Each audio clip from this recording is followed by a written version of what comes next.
మామిడి పళ్ళు రైతులను పరామర్శిస్తున్నానని చెప్పి వెళ్ళి ఆ మామిడి పళ్ళని కారులతో తొక్కించడం, ఇలాంటి సందర్భాలన్నీ చూస్తూ ఉంటే ఒక్కొక్కసారి జగన్మోహన్ రెడ్డి తాలూకా మానసిక పరిస్థితి గురించి కూడా ప్రజల్లో కూడా ఒక చర్చ జరగాలి అన్నదైతే వాస్తవంగా కనిపిస్తూ ఉంది.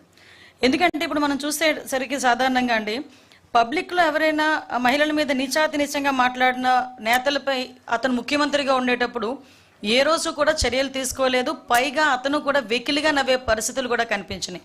సాక్షాత్తు అసెంబ్లీ సాక్షిగా నారా భువనమ్మని గురించి నోటికొచ్చినట్టు మాట్లాడినప్పుడు కానీ, ఇతర మహిళల గురించి నోటికొచ్చినప్పుడు మాట్లాడినప్పుడు కానీ ఎక్కడా కూడా ఇది ఎందుకు మాట్లాడారు అన్నది ఖండించపోవడం, పైగా వాడిని ప్రోత్సహించే పరిస్థితుల్లో ఆ రోజు ఉన్నాడు. ఈరోజు ప్రతిపక్షంలోకి వచ్చిన తర్వాత కూడా ఈరోజు కూడా అదే ధోరణి కొనసాగించడం అన్నది చూస్తూ ఉంటే నిజంగా చాలా బాధ అనిపిస్తూ ఉంది. దీంట్లో ఈ వైసీపీ పార్టీ వాళ్ళకి మహిళల మీద ఒక చులకన భావానికి ఇది ఒక నిదర్శనంగా మనం భావించే పరిస్థితులు అయితే కనిపిస్తున్నాయి. ఎస్పెషల్లీ మనం చూసుకుంటేనండి, ఈరోజు పబ్లిక్లో మీ అందరూ కూడా చూశారు, ఈరోజు జగన్మోహన్ రెడ్డి తాలూకా యాత్రను కూడా చూశారు. అంటే ఒక ప్రజాస్వామ్యంలో ఉన్నాడు, 5 సంవత్సరాలు ముఖ్యమంత్రి చేశాడు. అదేవిధంగా 5 సంవత్సరాలు ముఖ్యమంత్రి కాకుండా ఇంతకుముందు 20 సంవత్సరాల నుంచి రాజకీయాల్లో ఉన్నాడు.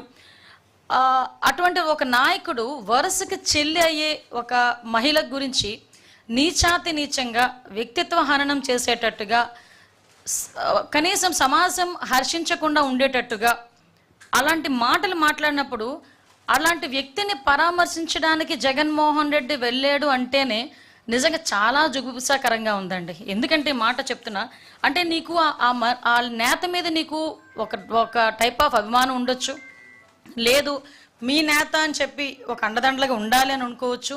కానీ నువ్వు బయటకు వచ్చి ఎవరిని పరామర్శిస్తున్నావు అన్న సంగతి ప్రజలు కూడా గమనిస్తున్నారనేది మినిమం కామన్ సెన్స్ లేకుండా ఈరోజు జగన్మోహన్ రెడ్డి బిహేవ్ చేయటం క్లియర్గా చూస్తానండి. ఒక్కసారి మనం అందరం కూడా చూసుకుంటే ప్రసన్న కుమార్ రెడ్డి ఈరోజు జగన్మోహన్ రెడ్డి పరామర్శించడానికి వచ్చిన నేతల్లో ప్రసన్న కుమార్ రెడ్డి ఇంటిని ఎలాగైతే ధ్వంసం చేశారని చూడటానికి వెళ్ళాను అన్నాడు. ప్రసన్న కుమార్ రెడ్డి ఇంటిని ధ్వంసం చేయడానికి గల కారణాలు, ధ్వంసం చేసిన వాళ్ళ మీద చర్యలు, పోలీస్ చర్యలు అవన్నీ కూడా మేము లాస్ట్ టైం వచ్చినప్పుడే మాట్లాడాం. ఎవరైతే ధ్వంసం చేశారో ఆ ధ్వంసం చేసిన వాళ్ళందరినీ మీద కూడా కేసులు ఫైల్ అయినాయి, వాళ్ళందరికీ కూడా నోటీసులు ఇచ్చున్నారు, వాళ్ళందరి మీద కూడా కేసులు నడుస్తున్నాయి. అది ఒక ఎత్తు. ఇంకొకటి ఏంటంటే, ఇదే ప్రసన్న కుమార్ రెడ్డి మాటల్ని కోర్టులు సైతం ఆ రోజు తప్పుబట్టిన పరిస్థితి. కోర్టులో కూడా ప్రత్యేకంగా ఇలాంటి మాటలు మాట్లాడకూడదు అని చెప్పిన సందర్భాన్ని కూడా ఈరోజు మీకు తెలియజెప్తున్నా. ఎందుకంటే నేను చాలా సందర్భాల్లో చెప్పానండి, గౌరవ ముఖ్యమంత్రి గారు కూడా చాలా సందర్భాల్లో చెప్తుంటారు, మాకు రాజకీయ పార్టీలో ఉండి ఒక రాజకీయ నాయకుడిగా, ఒక ఎమ్మెల్యేగా, ఒక మాజీ ఎమ్మెల్యేగా, ఒక మంత్రిగా, మాజీ మంత్రిగా ఎంతమంది ఉన్నా మనల్ని కొన్ని లక్షల మంది, కోట్ల మంది ఫాలో అవుతారు. మనం చేసే బిహేవియర్ కానీ, మనం మాట్లాడే మాట కానీ, మన బాడీ లాంగ్వేజ్ కానీ అవతల వాళ్ళకి ఒక ఇన్స్పైరబుల్గా ఉండాలి కానీ చీకొట్టే రకంగా ఉండకూడదు. మనల్ని చూసి మంచి నేర్చుకోవాలి కానీ మనల్ని చూసి చెడు నేర్చుకోకూడదు. మనల్ని చూసి ఒకరికి ఆదర్శంగా నిలబడాలి అని అనిపించుకోవాలి కానీ ఒకరిని చూసి ఇలా మాత్రం ఉండకూడదు అనిపించుకోకూడదు అనే సందర్భం చాలా సందర్భాల్లో చెప్తుంటారు.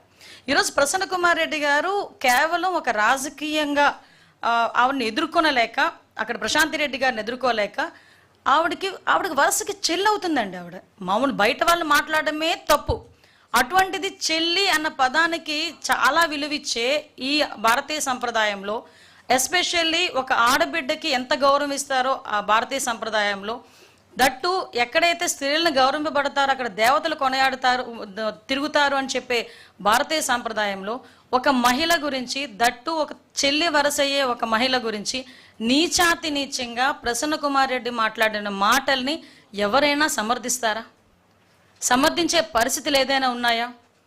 అంటే ఈరోజు ప్రసన్న కుమార్ రెడ్డి ఇంటికి జగన్మోహన్ రెడ్డి వెళ్ళి పరామర్శించాడు అంటే ప్రసన్న కుమార్ రెడ్డి మాటల్ని జగన్మోహన్ రెడ్డి సమర్థిస్తున్నాడా? ఇదేనా మహిళల పట్ల జగన్మోహన్ రెడ్డికి ఉన్న చిత్తశుద్ధి? మహిళల పట్ల ఉన్న గౌరవం ఇదేనా? మాట్లాడితే నా అక్క చెల్లెములు అని చెప్పి ఊదరగొట్టాడు కదా.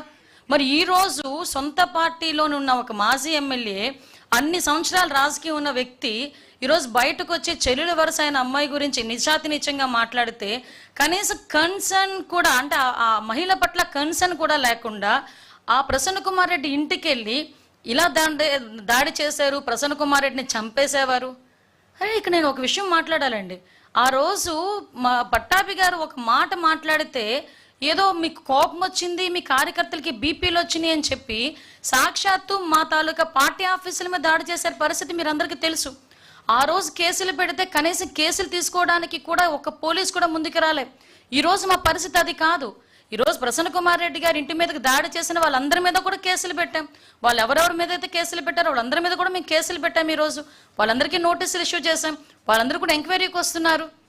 అంటే ఈరోజు ప్రజాస్వామ్యబద్ధంగా ఎవరికైనా అన్యాయం జరిగినా, పూర్వాపరాలు ఎలా ఉన్నా కూడా ప్రాథమిక విచారణ నిమిత్తం కేసులు పెట్టే బాధ్యత కూడా మేము తీసుకుంటున్నాం. ఈరోజు ప్రసన్న కుమార్ రెడ్డి గారి మాటల గురించి నాకు ఇక్కడే ఒకసారి అనిపిస్తుంటుందండి. జగన్మోహన్ రెడ్డి తనకి మానసిక స్థితి అని చెప్పి ఇందాక నేను అన్నాను ఒక మాట. ఆ మానసిక పరిస్థితి ఎలాంటిదంటే,